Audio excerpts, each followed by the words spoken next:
most people think of MIT and they say, why does someone go to MIT? They say it's to learn about technology, it's to learn to be an engineer, it's to learn science. And maybe that's why they went, but that's not what they do at MIT. What they do at MIT is learn to think about problems. It's easy to fall into a kind of reductionism where we think that the only legitimate ways to formulate problems, to think about problems, to solve problems are scientific ones. And that anything that can't be put into that kind of framework is somehow intellectually suspect or inferior. And so being presented with a different model for what it means to be engaged intellectually, I think is potentially very, very enriching and important for all of us. One of the great things about MIT students is they want to understand how something works. They want to take it apart and analyze it and then make something out of it.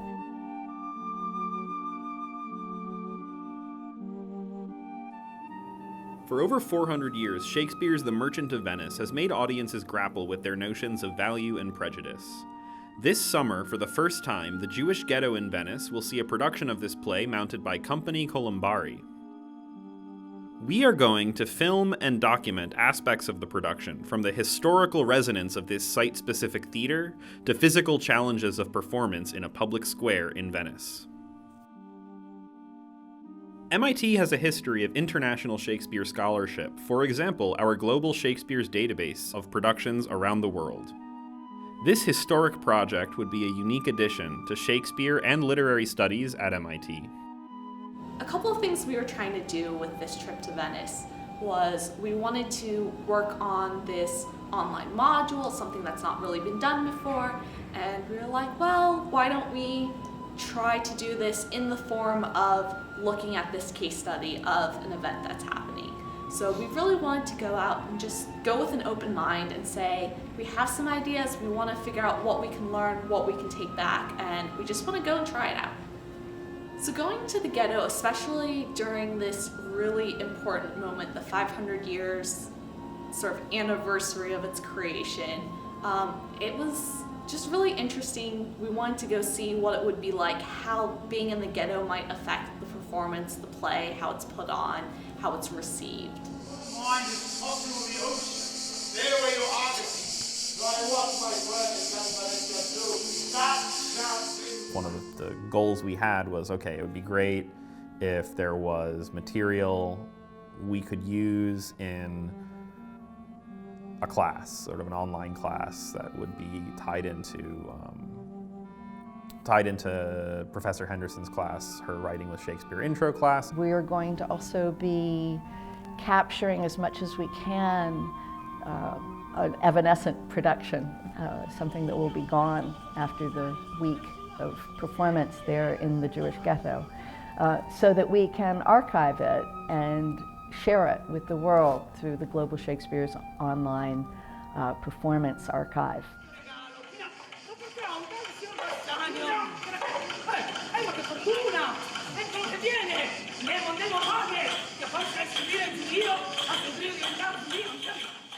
We're also going to bring some of this material back and integrate it into our mini course, where for 5 weeks we'll be looking at Shakespeare, how you read Shakespeare, how you put on a play, what it means to try to read a play and bring it to life now. We were able to go to Venice and do the filming because the Council for the Arts at MIT was sponsoring us. The Council for the Arts at MIT, it does everything. It's a group by charter of 100 people.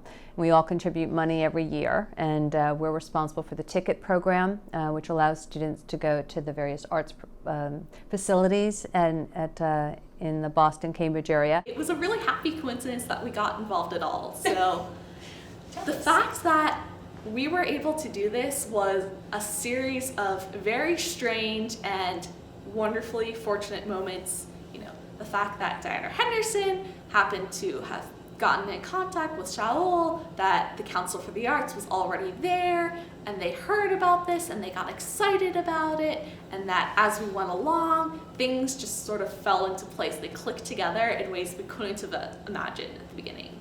This project in Venice, the Merchant of Venice, we were there with the Biennale last year as a group from Camet, and during our tour through the ghetto, the gentleman who then ended up really producing or helping to bring together all the resources for the Merchant of Venice, he brought us on a tour and he said, yeah, and we're doing this thing in the fall, the Merchant of Venice in English in the ghetto, and he mentioned Ruth Bader Ginsburg, and I came home to Steve and said, I know it's July, I know it's the summer, but I really think we should go. So this summer in Venice, for the first time in history, there's a production of Shakespeare's The Merchant of Venice in the Jewish ghetto. Most people don't know that the Jewish ghetto, which is 500 years old this year, was the first use of that word. It's the first place where Jews were put in a specific part of a city, cordoned off at night. So it's a sad history, but it was also ironically one of the safest places at that moment to be Jewish, and it allowed merchants to work and to thrive. At that time was probably the most multicultural place in Europe. So this summer, a company called Compagnia de Colombari, led by Karen Coonrod, a director who's worked both in Italy and here in the States, they'll be putting on a production of Merchant in that historical space, the ghetto. Has it been done before?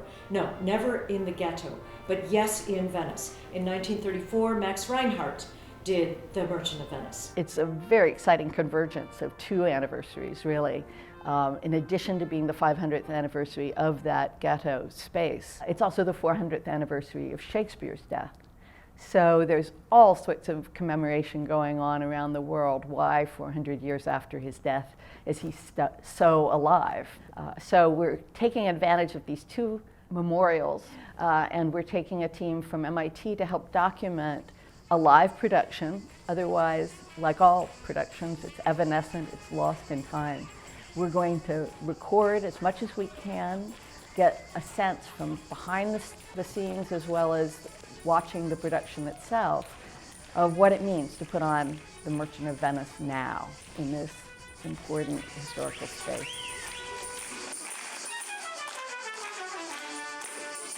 We wanted to film the play, but we also sort of wanted to look at the play, and this was an interesting combination of things, that Shakespeare died 400 years ago in this Venetian ghetto, which The Merchant of Venice doesn't necessarily take place in the ghetto, but is certainly tied to this concept, and considering both of these anniversaries, their legacy, the legacy of Shakespeare, the legacy of the Jewish ghetto, and as well as how sort of that ties into MIT and how MIT can learn from this, or what would be interesting to MIT people about this. Of course, Venice is extremely important.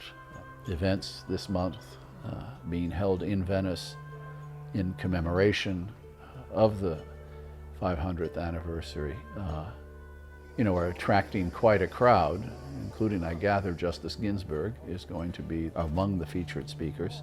I believe our president, Raphael Reif, is going, will be in attendance, which is wonderful to have MIT again represented there.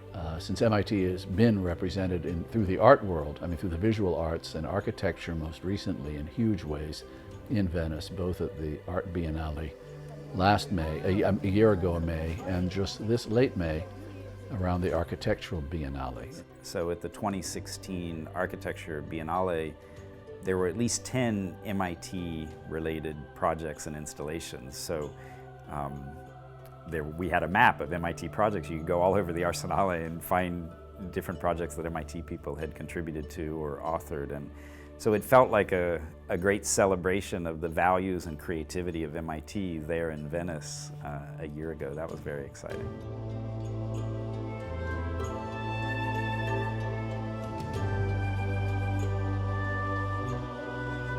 I was in Venice and I was living on an apartment with my mother and my brother on the 3rd floor, and we were looking out, and the water was never going down. The water was never going down. So it was something which attracted the attention of all the world. Professor Puppi, who was a Venetian, convinced the National Research Council of Italy to open an institute, to create an institute to study the problems of Venice. And so my connection with Venice is that Venice changed my career. When I learned that The Merchant of Venice was going to be performed in the ghetto in Venice, I went wild.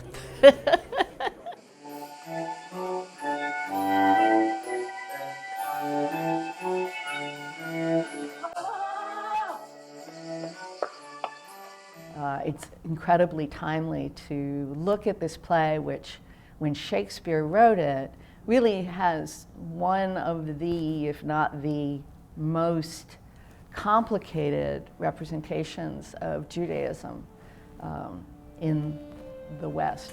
In most assessments of whether or not a work is anti-Semitic or racist or whatever, it's so often in the production and the context and the setting and the agenda of the producer that ultimately determines whether or not it has an insidious and damaging and marginalizing effect, or whether it actually has an enriching effect in basically allowing people to consider prejudices and moral complexities that we have to face every day. It has a character in Shylock who has been understood both as a horribly anti-Semitic portrayal of Judaism, as an evil character, carrying a lot of the prejudices that go right back to the beginnings of Christianity. And at the same time, Shylock, a character who has some of the most memorable protests against the way he's treated. A famous speech of Shakespeare's, "Hath not a Jew eyes," is often taken out of context as a plea for common humanity, and the play allows that understanding. Hath not a Jew eyes? Hath not a Jew hands, organs, dimensions, senses, affections, passions? Fed with the same food, hurt with the same weapon, subject to the same diseases, healed by the same means, warmed and cooled by the same winter and summer as a Christian is. If you break us, do we not bleed? If you tickle us, do we not laugh? If you poison us, do we not die?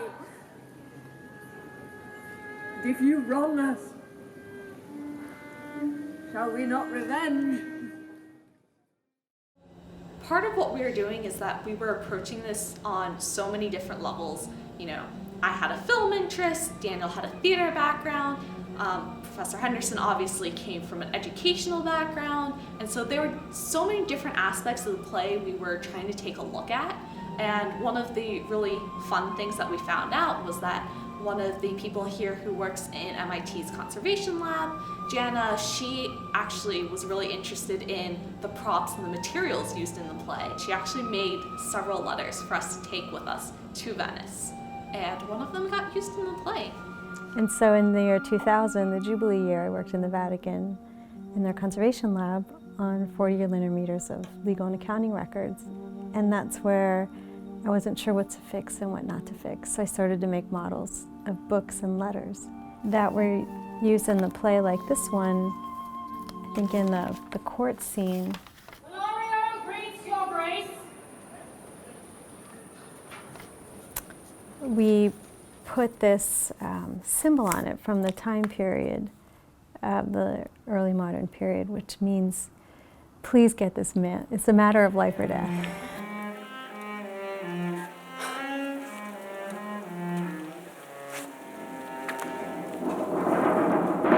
A letter in this format, this is more along my research, where this is the intimate format, this pleated letter, but it's between Bassanio and his friend, and he's kind of pouring his heart out in it. So it's intimate, but what he's done is he's gotten rid of this silk floss, and he's put a paper lock on it, which is building in more security so that no one breaks into his letter. But let me read the letter of your friend. Sweet Bassanio, my ships have all miscarried, my creditors grow cruel. My estate is very low. My bond to the Jew is forfeit, and since in paying it, it is impossible I should live, all debts are cleared between you and I, if I might but see you at my death. Notwithstanding, use your pleasure. If your love do not persuade you to come, let not my letter. So one of the reasons we went to Venice was to bring back material that we could use in this online course that would also be used in some of Professor Henderson's classes. And so we wanted to bring back different aspects that would be useful to students who might be encountering Shakespeare for the first time, might be encountering theater for the first time, because we weren't just interested in Shakespeare as a literary work, we were interested in it in performance. So we were trying to figure out all the different aspects that would be useful to a student that they might not normally think of, whether that was thinking about setting, thinking about props, thinking about costuming, or even, how much of the play do you actually perform and include in your script.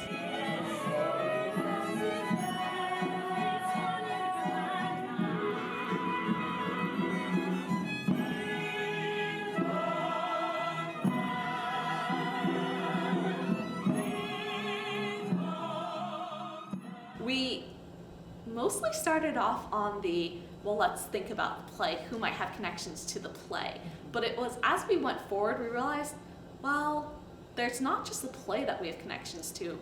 MIT is known for trying to be very international, and it's true. We have John Oschendorf, who was there for the Biennale, years past in not just the architecture, but the art Biennale. MIT's been represented. There's engineering that MIT professors have worked on there. So it was really interesting to watch this unfold as we talked to one person and they were like, so-and-so also did something in Venice, and just sort of following those breadcrumbs.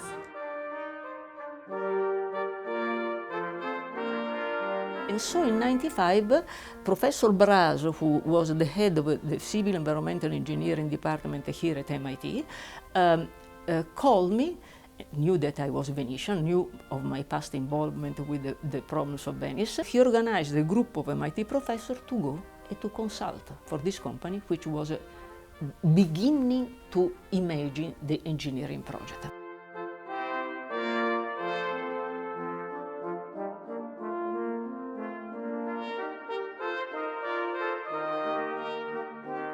And the first stone was put in place in May 2003. Total there are 4 gates, which is an immense project. So when we got to Venice, it was my first time there. I'd never been there, I'd never been to the ghetto, but Shaul had, lived not actually in the ghetto, but lived around there. That was part of his life growing up, and so it was great. He got to take us on a tour of the synagogues, tell us a little background, Jewish historically. So I was born in Venice. I never lived in the ghetto, but of course I've been coming here all my life, and as a member of the Venetian Jewish community, this has always been the place where I came to study Hebrew, to study, to come to Sunday school, what is normally known as Sunday school. Even here was Tuesday school, and so it was certainly the place that shaped my Jewish identity. And so this project has really brought it all together. So my love for the city, my love for Shakespeare, and my love and hope that this project, among other things, can also, in a way, herald a new face for the ghetto as a place of art, culture, and a place that can bring a lot of different people together. And so architecturally, Venice is absolutely unique in the world, and also filled with surprises. Wonderful little examples of different styles mixing together and inventing something new. So But the ghetto is really unusual, even within the unusual landscape of Venice, and is quite, in a sense, humble and simple compared to the grand ornate palaces, and yet no less important in many ways, maybe more important because of its role historically in Venice. Lock up my doors, and when you hear the drum, clamber not you up to the casements, then not thrust your head into the public street to gaze on Christian fools with varnished faces, but stop my house's ears, my casements. So what's very exciting about this production, I think, is that the company and the director are extremely conscious of how complicated a play Merchant of Venice is, and how at the same time it still has amazing humor, it's very funny, it's very disturbing, and it's also very dated. I was quite interested in commedia dell'arte, so we developed this strange character, Lancelotto. I think he's a mix with Arlecchino, Zanni, and someone really contemporary, because Karin wanted something really close to a rock star. So she suggested me to study Mick Jagger and Prince and this kind of figure, full of energy and Allora, who bids thee call? I did not bid thee call. Osiriya was going to tell me that I could do nothing without bidding. And one of the exciting things that this director has decided to do is to use multiple actors as Shylock. So we'll have 5 different performers doing different parts of Shylock's role. We're seen together, Lorenzo with this amorous Jessica. It reminds us that Shylock is always a challenge. He's being seen by another culture. So even when he gets major speeches from Shakespeare, it's Shakespeare's lens as a Christian within London culture, imagining another world and another religion's perspective. The words expressly are a pound of flesh. Take then my bond, take then my pound of flesh. But in the cutting it, if thou dost shed 1 drop of Christian blood, thy lands and goods are, according to the laws of Venezia, confiscate unto the state of Venezia. The whole point of this was not simply to stage the Merchant in the Ghetto. The point was to create it here, to have it sort of been born and to grow here. So it was so important that we met Colombari and we met a company that was willing to start from the place itself. This year we've got, and I kept asking Ciao, it was very hard to get a precise answer because the Judeo-Venetian is, there's some, but we don't have a whole lot left.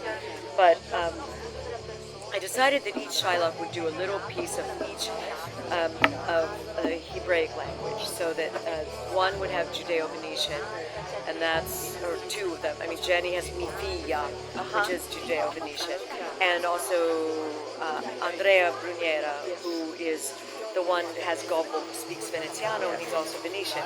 Then Adriano, who plays Aragon, does Ladino. Yes. So Ladino, and he actually has Spanish background, so that was perfect. He does a lot of work in Spain. Ned, who's from the Bronx, the only Jewish Shylock, has the one, he says Shabbat. Yes, so instead of Sabbath, yes. Yeah, yes. And Sorab, who is the first Shylock, who's Indian, says, Father Avram, so he uses the Yiddish. Father Avram. Oi, Father Abraham, what these Christians are! But she's not necessarily directing it so that we're all in sync that way, so that if he speaks a certain way or I speak a certain way, or if he's a nicer Shylock in that scene, there's not a continuity or through line in terms of performance or a gesture. If you want continuity, if she's trying to see that everyone is Shylock. Shylock is everyone. He's a woman in one scene. He's me in another. Earlier, different age, different. That sort of thing. I mean, the fact that you've got so many nationalities involved, right? So the accents are different, and yet it works, right? I mean, that is to say, even though you've got people who are clearly not speaking their native language, right? But of course, given that it's an English play set in Italy, etc., that there's already that kind of problem about the language from the very beginning, right? So there's a way in which that actually worked very well, that having that kind of international kind of production.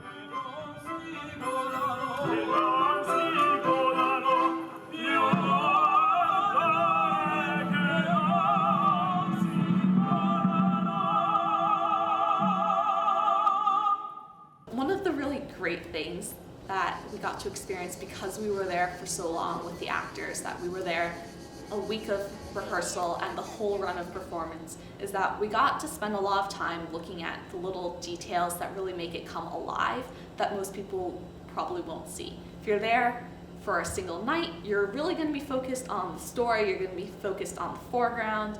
But if you're there day after day, you actually get a chance to see, well, what's happening over there, and that's not being highlighted, but is still adding to this ambiance. It's so fantastic being in that space to have those stones speak to you that have been silent for so long, that you get to be talking, touching them, being in that space where these people actually lived. The thing that surprised me was that there were virtually no sets. I mean, they never really changed anything in the background, which I think was part of what was just incredibly clever about the execution of it. It's interesting because as a design, there's really very little scenery. It's mostly about what we choose to reveal, what we choose to look at. I mean, the city itself is the design, and then how we reveal that, how we show this place, make strange what is already here. So we do that by adding light, we do that by introducing just a new point of view on the thing. I don't think anyone has ever sat in those locations, right? 15, 20 feet off the ground in that place and spent some time staring at these buildings. But here we are now, we're doing that. Staging the play in the ghetto, a small section of Venice, which is full of canals, it's full of difficulties getting from one area to the other, and actually in an open space where people use the area. It's a public space, they're used to going in there, has a lot of really difficult challenges. For instance, we had to build the entire seating area. It's not a theater, there aren't places for people to sit. In the middle of the performance area is the town well. People go in, they want to get their water, they want to have a chance to drink at it. So there were a lot of these things we had to be cognizant of while we were there.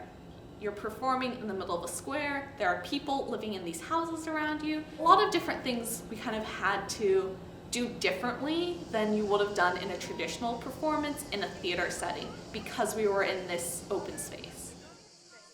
If you had 2 weeks of rehearsal with no ambient sound, policemen keeping everybody away, then you could figure out the dead spots. But we're figuring out dead spots on the fly. Yeah. So those sorts of things just get better and better as and the moment we get better, then it's time to close. Which is theater. I mean, that's just the way it is. So this will be open for the top of the show, this, and then we'll put down after the show has started, barriers here. But you'll walk in from here. So even the blocking of the stage, where the actors are moving, where is your entrance going to be, where's your exit going to be, we only had maybe, I would say 3 or 4 good sessions. Right. Which is why Karen is still tweaking and changing things. Right. We did the first run through about a week ago, and I came here with my dramaturgs and I said to Davina and to Walter, we're going to cut some from the opening, we're cutting something from the gobble.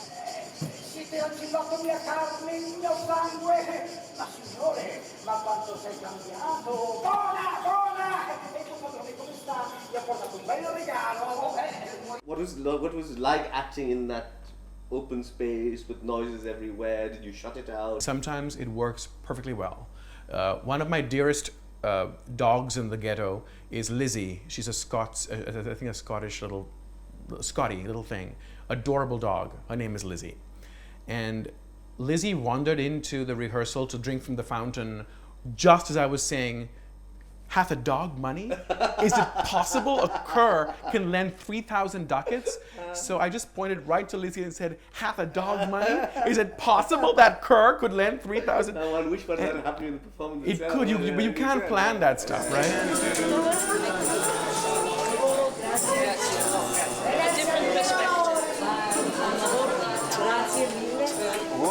that? Who's that?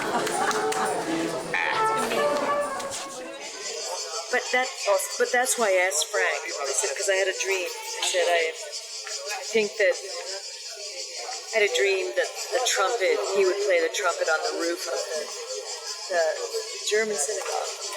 And of course we couldn't get up there, but we got there. Yes. We got on the balcony of what is known as the Shylock House. Yes. So that's fantastic. Yeah. And to hear it acoustically, just the trumpet play, and that becomes kind of his music.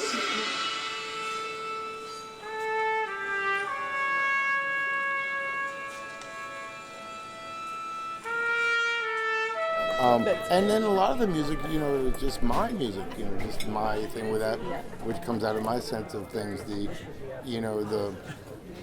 It was really wonderful.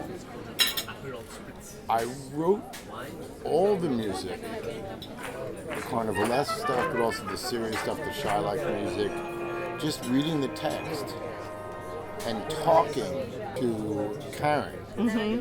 I hadn't seen an actor, heard anyone done, seen a staging, seen scenes, and it was beautiful and I hadn't heard a group play it. I just wrote it, and it was really beautiful to both hear a group play the music and put it with the action and see that, oh my God, it really does have the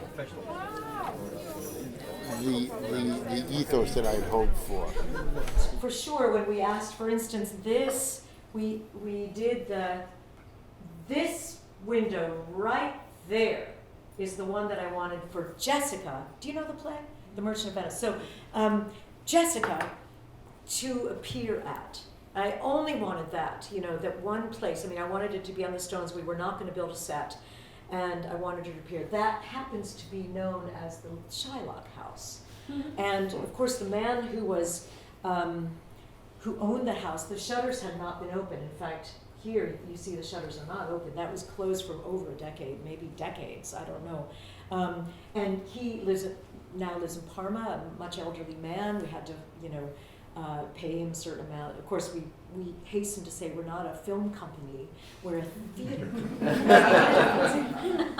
But anyway, so, how to involve the people and the international scene, and how to use this, how to exorcise Shylock's ghost, how to get to this moral center of the play is what I was trying to do.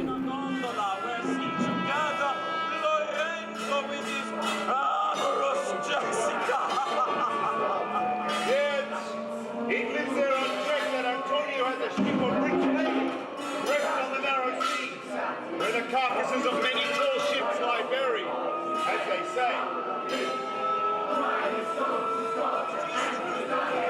I've lost the ship.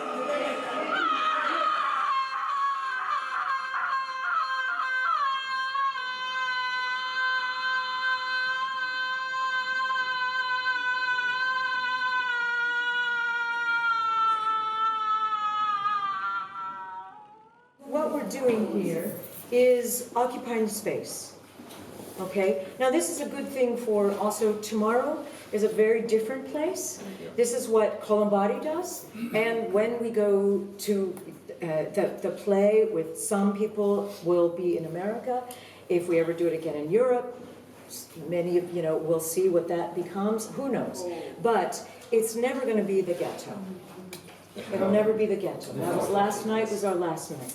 But that doesn't mean that, all is lost and that we can't carry this play. For me, what became clear to me is the heart of this play is the 5 Shylocks.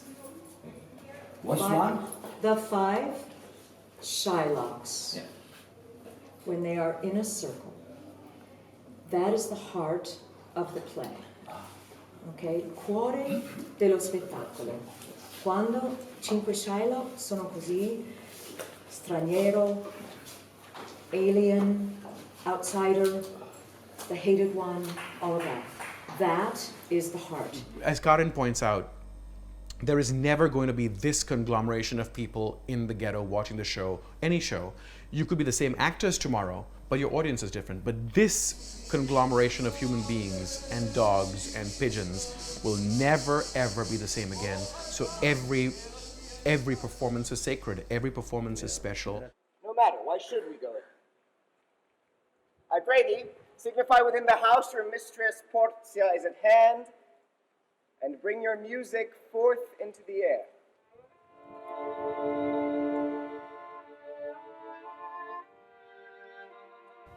Hello, I'm Diana Henderson, a professor of literature at MIT, and I'm delighted to welcome you to our module on The Merchant of Venice. The first thing to know about this class is it's not a typical MOOC with lots of lecturing by one professor. Instead, it's a shared experiment where we'll be working together and bringing in different perspectives, including yours. Pete Donaldson, Diana, and I, spearheaded by Diana mainly, were trying to come up with ways of teaching Shakespeare that engaged more fully with performance and particularly global performance. Right? So we came up with a course that was knit together where we'd each we wouldn't be co-teaching in a traditional sense, but the various sections would share materials, and rather than focusing on text entirely, we'd do much more work with film production, theatre, and alternate ways of performing Shakespeare.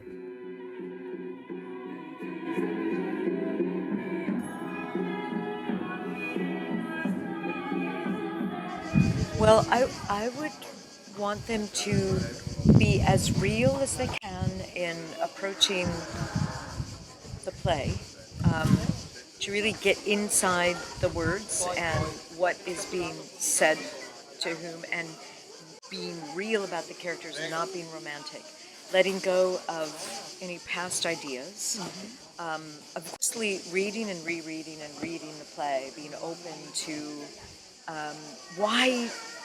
how does it speak to us now? One of the things we've really wanted to do with our online course was to bring in different perspectives. So we didn't want everyone to look at it like solely from an academic perspective.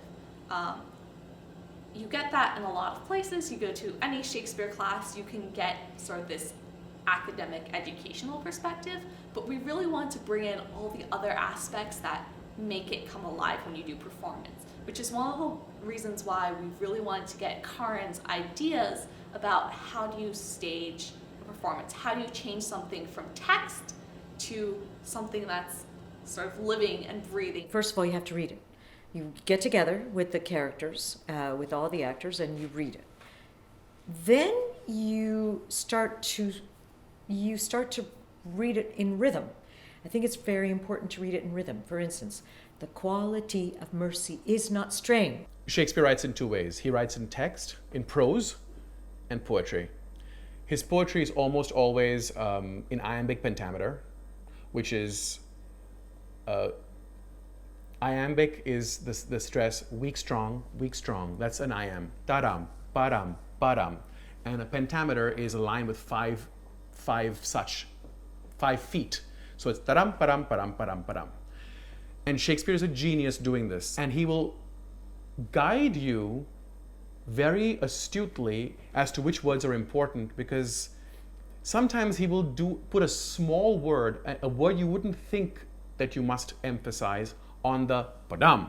And you're like, why is he doing that? And that gives you a clue into the character, how he's thinking, what he's saying, or what she's saying. These help you to decipher the meaning, the energy, the vibe of the character, the meaning of the play. So that's the first thing you do is, as an actor, it's called scansion. You make a mark of strong, weak, strong, weak, strong, weak. You mark it out, you see, and then you enter his mind.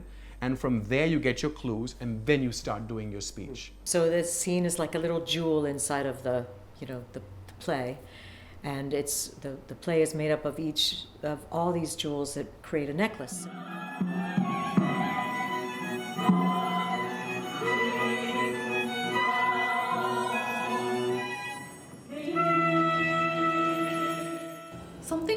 didn't know when I was going into this was how many different threads there would be. You know, when it was first introduced to me, it was Professor Henderson was like, would you like to go to Venice for a couple of weeks in the summer and film a play? And it started out with, cool, I'm gonna go film a Shakespeare play. I like filming, I like Shakespeare, I like plays. But as we went into it, we kind of got this chance to realize, well, there's a lot of different ways to think about this, and actually there are a lot of connections that we can make, whether it's connections to engineering, connections to other people, connections to places, and the idea that you really need to understand that you can look at something in sort of isolation and learn a lot about it, but it's when you get the opportunity to bring in other people and all of these other elements that really make something, I don't want to say alive, because that's kind of a cliche, but that lets you appreciate it in a different way. The rich Jew, a special deed of gift after his death, of all he dies possessed. Have a weight of carrying flesh than to receive 3,000 ducats. I'll not answer that. But say it is my humor. Is it answered? Are you answered? Are you answered? Are you answered? Are you answered? Are you answered?